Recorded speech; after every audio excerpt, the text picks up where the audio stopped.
I think the reality is that people will protest and protest on the streets if they feel they're not being heard.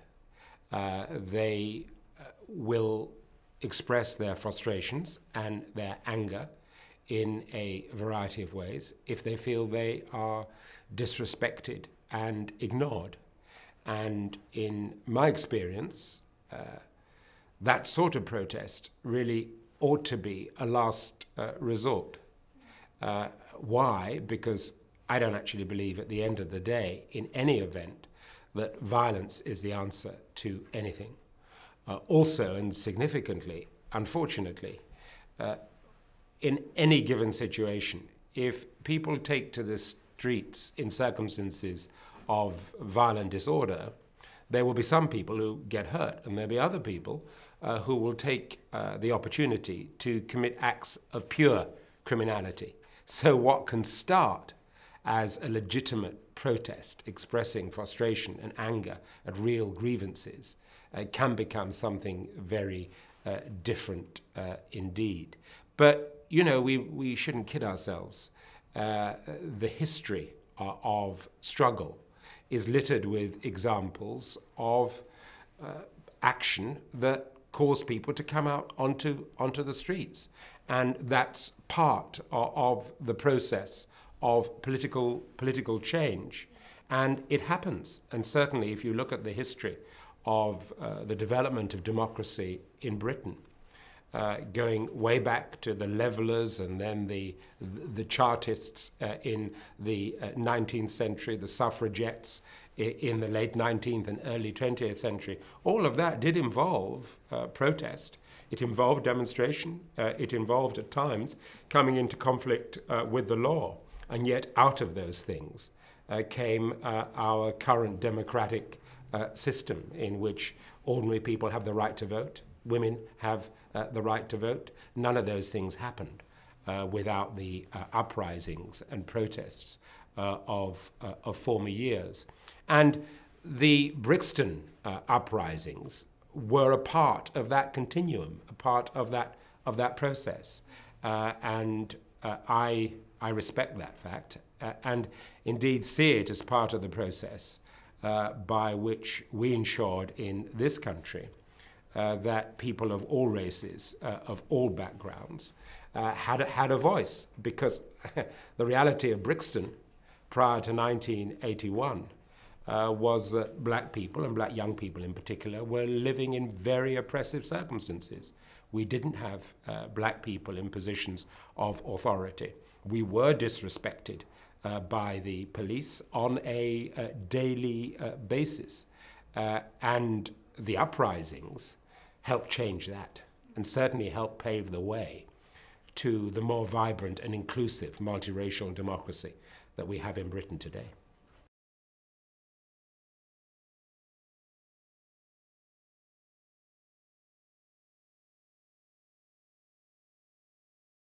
For me, 1981 was about a sense of powerlessness on the part of the overwhelming majority of people who lived in Brixton. And that powerlessness was certainly affected by the sense that people weren't able to work, they weren't able to get jobs, they were denied opportunities, and that's a disempowering phenomenon.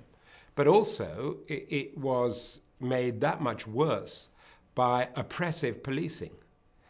Policing that used tactics of overwhelming force, policing that was very often racist, frankly.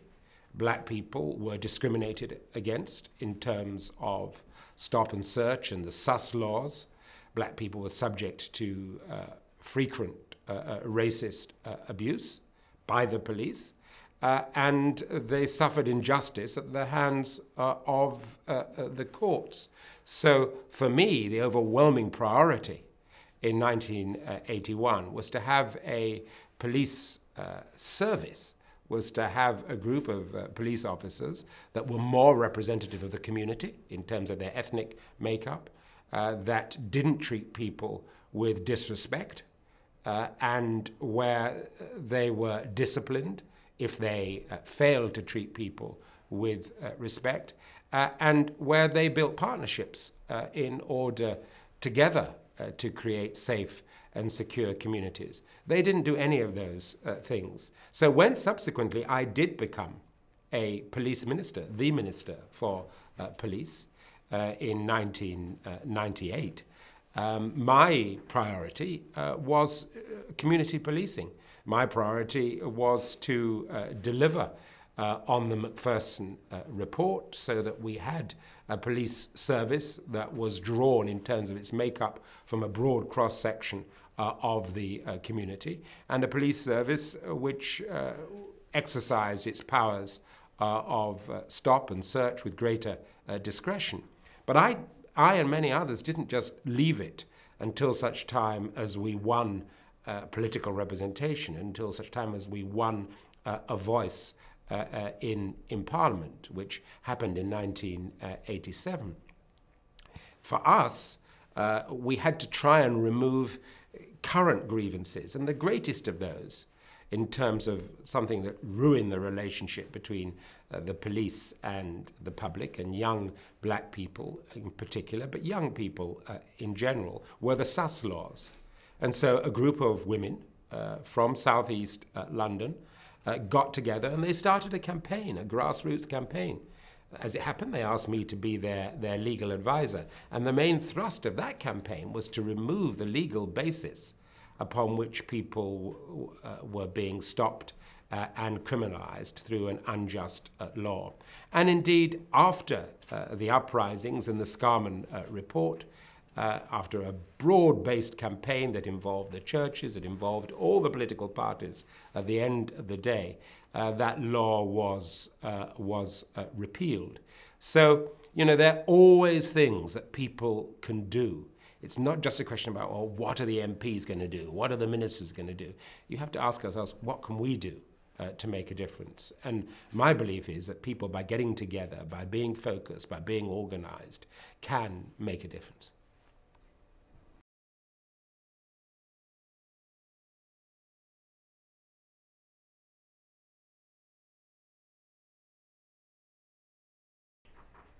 I think for me, Brixton in the 80s, and indeed Brixton now, was a vibey, multicultural place. You know, you got a sense when you came out of the tube, you came out of the Victoria line, that you were coming into somewhere that was different.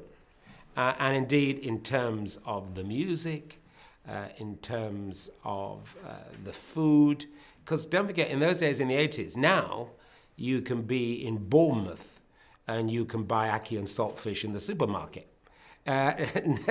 Believe you me, in the 1980s in Bournemouth you couldn't, but in Brixton you could.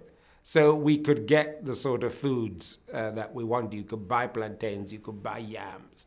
There was and there still is a vibrant street life. So the market then was even more lively than it is now. And for someone, you know, like myself, a young person who had been brought up when I was in the UK, in a place like Hemel Hempstead, where in those days there were very few black people, simply to be able to go into a shop and buy black hair products, that was a big thing. And you just felt you were part of a vibrant, international, multicultural community. And people got on. Black, white, African, Caribbean. It was in a happy place and a place where people stood together. And that's why when you look at the uprisings, you know, we should never forget that white people and white young people were actively involved in those, alongside black youngsters. So it wasn't and never was a race riot. Americans could never quite understand that. I remember being interviewed on ABC and NBC and that sort of show in the immediate aftermath of the uprisings. And they thought they were witnessing some sort of a race riot. So you just had to point out, well, actually, that wasn't the case. And that there was as many white people involved as there were black, that this was a community that felt neglected. And we were neglected. You know, unemployment was high. We felt we were being unfairly policed. There wasn't investment in our infrastructure. And it was a cry of protest, really, about neglect. But the community came together. The community came together after the uprisings to deal with the fallout, and the community stayed together despite all the media interest and the sort of politicking that went on. And I think that's always been a good thing about Brixton. You know, we loved it and we were happy to live here.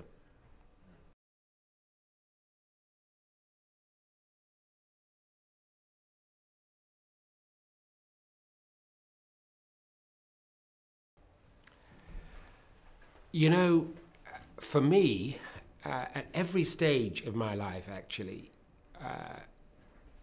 it's always been important to get a balance between the life of the spirit and material life. You know, because you know, there's more to us as human beings than simply the physical practicalities of day-to-day living, and there's more to the world than people making decisions on the basis of some sort of immutable market-driven economic rules. We are, as human beings, rich and complicated and muddled and wonderfully diverse, and you know, you can't understand that by mechanistic rules alone. So for me, to try and understand our world and to get through it, to have some sense of the life of the spirit, has always been very important. And I come from an African tradition, the tradition in which I was brought up, in which for us living in those circumstances, this world, the world hereafter, and the world that went before, in terms of our ancestors, they're all interconnected, and there's a sort of semi-permeable membrane. So you pass in and out these various different states, and that's why, for instance, just to give you a practical example of it, if you are an African, whenever I'm traveling in Africa, I'm always described not as Paul Boateng the lawyer, or Paul Boateng the cabinet minister, or the diplomat. I'm described as Kweku Boateng's son. Everybody is a son or daughter of someone else. And there's a totally different sort of relationship between the here and now and the past and the future. So for me, the life of the spirit has always been important. And in terms of my own particular spiritual tradition, it's a Christian one. You know, I believe in the God of love. I believe in the sacrifice that our Lord made for us. I believe that if you embrace love as a driving force in the world, wonderful things can happen. Love not as some sort of soft sentiment, but love as a strategy. And I've seen it at work in the world. You know, I was around in South Africa as it happens, as a Christian ecumenical activist. I was vice moderator of the World Council of Churches program to combat racism. And I remember going to a church service in Soweto, in the height of the state of emergency of apartheid in 1988. A youngster, 12, 13, was arrested for giving out a hymn sheet in a service in which Archbishop Tutu and myself were preaching. He was arrested. Bishop Hurley, great Catholic bishop and activist for justice, and me, you know, a young British MP, went down to the police station to try and get him released. Didn't make a blind bit of difference at all. He was held in prison without trial, appeared 10 months later. And it was a vicious racist regime, and everybody thought except people like Archbishop Tutu and the people who embraced the gospel of love, everybody thought it would end with a bloody, violent revolution. And yet it didn't. And through the wonder, actually, of church and politics and trade unionism and just ordinary people in business, in the community, just coming together and saying, this can't work, this can't be right, and having a sense that there ought to be another way that was based not on violence, but on love, it changed it. Just as Martin Luther King changed things in the United States when they were fighting the Jim Crow laws and fighting racism and segregation in the US. So in all of those movements, the collapse of the Berlin Wall, you know, I can remember a time when people were smuggling Bibles into Eastern Europe, and the wall collapsed. So, you know, I see time and time again, even now in my life and my work on the development front in Africa, I see whole villages transformed in terms of their relationship to the soil, to the produce of the land, transformed in terms of their relationships one to the other by the gospel of love rather than of hate and division. And so I just see it happening around me. So I think we all, there's a part of all of us that wants a spiritual life. And I think we have to embrace it and we have to find it in our own way. My way happens to be through a love of Christ. Others will worship Allah, will be Buddhists, will be Hindus. But I think not to have a faith at all and not to be seeking and going on some sort of spiritual journey, I think that would be very sad, because there's more to us than just, you know, bones and blood and sinews and impulses and mechanistic laws. You know, the life of the spirit and integrating the two. There was a great African educationalist called Dr. Agre, and he talked about the benefits of education. And he said the 3 R's are all very well, you know, reading, writing, arithmetic, but you've also got to have the 3 H's. Education of the head, so that you can be wise. Education of the hand, so that you can be practical. And education of the heart, so that you can recognize that what really brings about change in our world and transformation is the change in our hearts, that spiritual aspect of our lives, and getting that in the right place. And I believe that.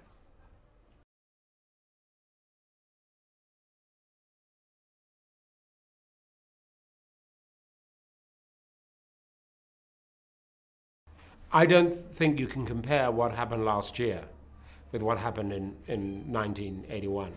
2011 and 81 were very different. Because at the end of the day, 1981 was an uprising. True, there was a criminal element that came along and got involved and tried to take the opportunity to steal some stuff. But it was an uprising. It was an uprising against an oppressive policing system, against an oppressive economic state, a depressed and deprived neighborhood where people were not being listened to and where people were not represented. And it was sparked off by a particular policing operation in 1981 and by the killing and wounding of a particular individual in 1985. 2011 was almost like sort of shopping with violence. You know, there was an element of just pure opportunistic criminality and planned criminality. And I didn't feel that the economic circumstances and the circumstances of policing were in any way comparable with those that occurred in 1981. But from all such incidents, you have to learn one lesson, that something is terribly wrong. Now, I think it's a different thing in 2011. You know, in 1981, black people were not participating in the economy. They were not represented on the local authority in Parliament. They were not members of the police force. There was no police authority to hold the police to account. Young people were disrespected and had nothing. You know, it was a bad situation. 2011, something else is going on, and it's not that, but it is something. There is a sense of alienation, undoubtedly. There is a sense of a breakdown of community and responsibility, one for the other, and there is a totally sort of amoral approach to acquisition. It seems to be okay just to take if you can. Now, that tells us something about the state of our society. So we need to listen to that and to learn from it. And we've got to find a response that isn't just about the criminal justice system and locking people up. We've got to ask ourselves how we build stronger and more respectful communities, how we give young people in particular a sense that they've got a stake in society, but how we take a greater degree of responsibility for our own lives and our relationships with others. Because what was striking too about 2011 were that there were people taking part who had jobs, who had careers, who had a whole heap going for them. It wasn't as if it was a action simply by the dispossessed. There was something else at work that I think is very worrying. So we shouldn't just have a knee-jerk reaction and say, well, lock them all up. That may be, the criminal justice system has to be part of it, but we also have to ask ourselves, where as a society are we going? How can we recapture our sense of community and our values? And I always think too, it's quite interesting to look at communities that didn't riot last year. I mean, I happen to live in one, in Wembley and in Harlesden, where are also diverse, multiracial communities, where there are a whole heap of issues, but there weren't riots, and there weren't people behaving as they behaved in Croydon. So we need to ask, what are we doing right as well as what are we doing wrong, and how can we do more that is right to stop this sort of thing?